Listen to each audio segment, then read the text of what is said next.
Turn my mourning into dancing again. He's lifted my sorrows high, and I can't stay silent. I must sing, for His joy has come. Saudara, mari kita berdoa.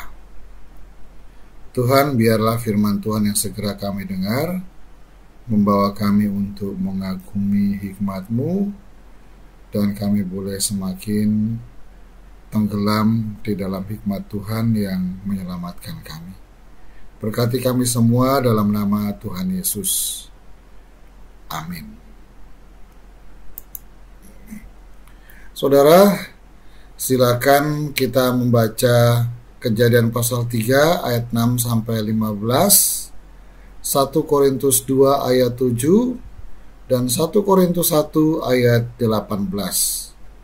Saya akan membaca 1 Korintus 2 ayat 7 dan 1 Korintus 1 ayat 18. Silakan saudara melengkapinya dengan membaca Kejadian pasal 3 ayat 6 sampai 15. Demikian firman Tuhan. Tetapi yang kami beritakan ialah hikmat Allah yang tersembunyi dan rahasia, yang sebelum dunia dijadikan telah disediakan Allah bagi kemuliaan kita. Sebab pemberitaan tentang salib memang kebodohan bagi mereka yang akan binasa, tetapi bagi kita yang diselamatkan, pemberitaan itu adalah kekuatan Allah. Saudara, hanya Allah dengan hikmatnya yang sampai kepada ide tentang salib. Ide itu Allah cetuskan beberapa saat setelah Adam dan Hawa jatuh dalam dosa. Dalam kitab Kejadian yang hari ini kita baca, disebutkan ada dua hal tentang ide salib di situ. Pertama, ketika Allah mengadakan permusuhan antara ular dan keturunan perempuan. Di situ Allah berkata, keturunan perempuan akan meremukkan kepala ular dan ular akan meremukkan tumitnya. Ular tentu mati karena kepalanya remuk, tetapi keturunan perempuan itu terluka dan cacat tumitnya. Siapakah yang dimaksud dengan keturunan perempuan itu?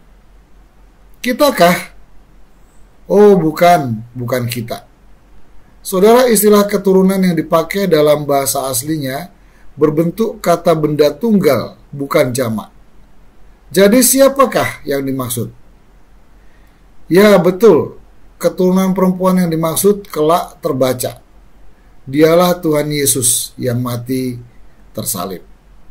Tumitnya yang remuk benar-benar terwujud dan terlihat pada cacat yang tergurat di tubuhnya akibat derita salib yang dialaminya.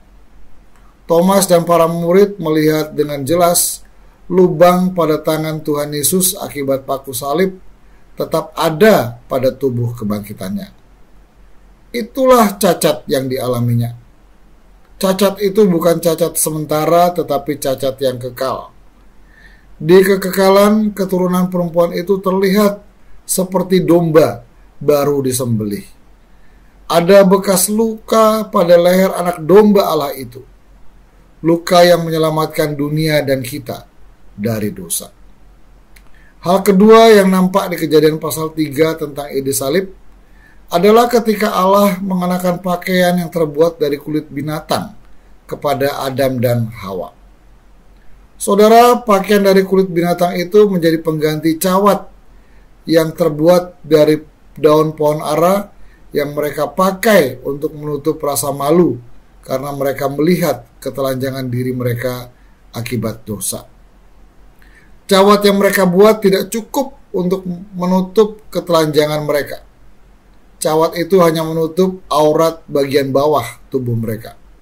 Sementara bagian aurat lain dan tubuh lain masih terlihat vulgar. Selain itu, daun ara bukan bahan yang bisa tahan lama untuk dipakai. Maka Allah membuat pakaian dari kulit binatang untuk mereka. Tetapi pertanyaannya, apakah yang harus terjadi untuk mewujudkan pakaian dari kulit binatang? Saudara, untuk diambil kulitnya, binatang itu harus mati. Binatang itu menjadi korban untuk menutup ketelanjangan manusia akibat dosa. Binatang yang mati dan diambil kulitnya itu merupakan gambaran Kristus yang mati berkorban bagi manusia dan dunia ini. Saudara, itulah ide tentang salib yang hanya Allah dapat menjangkaunya. Demi keselamatan manusia dan alam semesta dari dosa, hanya Allah yang sampai kepada ide tentang salib. Karena itu tidak seorang pun dapat memahami, mengakui, dan menerima salib Yesus kalau Allah tidak memberikan penerangan hikmat-Nya kepada manusia.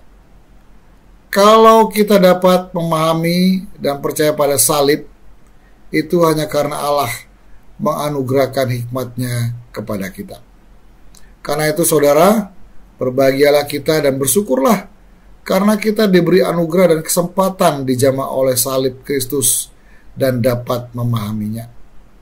Rasul Paulus di dalam 1 Korintus pasal 1 ayat 18 dan 1 Korintus pasal 2 ayat 7 berkata, "Tetapi yang kami beritakan ialah hikmat Allah yang tersembunyi dan rahasia, yang sebelum dunia dijadikan telah disediakan Allah bagi kemuliaan kita. Sebab pemberitaan tentang salib memang kebodohan bagi mereka yang akan binasa, tetapi bagi kita yang diselamatkan, pemberitaan itu adalah kekuatan Allah." Kemudian, apa tugas kita? Saudara, tugas kita ada dua berkaitan dengan salib yang sudah kita pahami dan kita terima. Pertama, memberitakan salib yang telah kita kenal. Yang kedua, kita harus berdoa bagi mereka yang belum mengenal salib, agar Allah menerangi hati dan jiwa mereka untuk mengenal salib dan menerimanya. Mari kita berdoa. Tuhan, terima kasih.